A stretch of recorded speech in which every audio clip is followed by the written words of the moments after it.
No niin. Nyt minä näytän hieman eroja tai kuinka samanlaisia hyvät varispillit on. Eli mulla on mukana Pauluksin C50 varispilli, Samneutin FT3 varispilli sekä vähän samantyylinen saksalainen varispilli. Merkkiä en tiedä. Tämän sain valmistajalta. Ja kokeillaan minkälaisia eroja tai kuinka samanlaisia ne.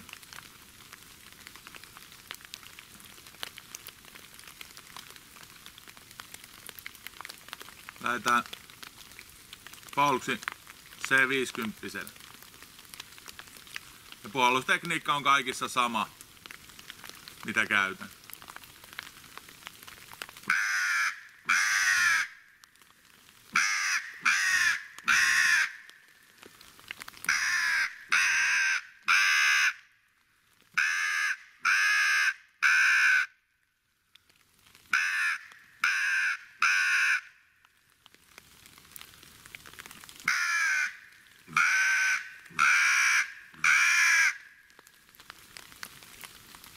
Aivan toimiva pilli. Sitten FT3.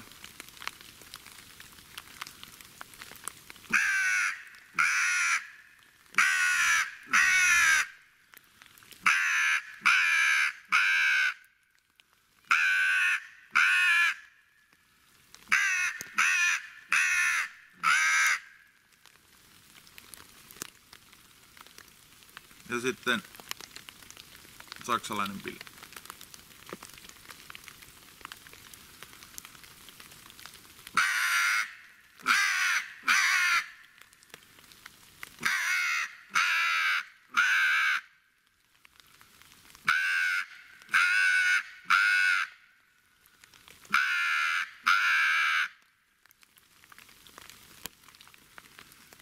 Ja nyt kun huomasitte, niin pieniä eroja kaikissa, ja sen takia minulla roikkuu ne kaikki mukaan aina metsällä. Eli jokaiselle oma paikkansa. Saksalaisessa pillissä hieman matalampi, puuromaisempi ääni. Kuulee myös variksi ääntelevän sillä naukumalla ja hieman puuromaisemmin, niin sellaisena päivänä oikein loistava. Sitten hiljaisempi, selkeä ääni, tyynenkelin paikoille ja pienille paikoille, missä kaiku vastaa herkästi.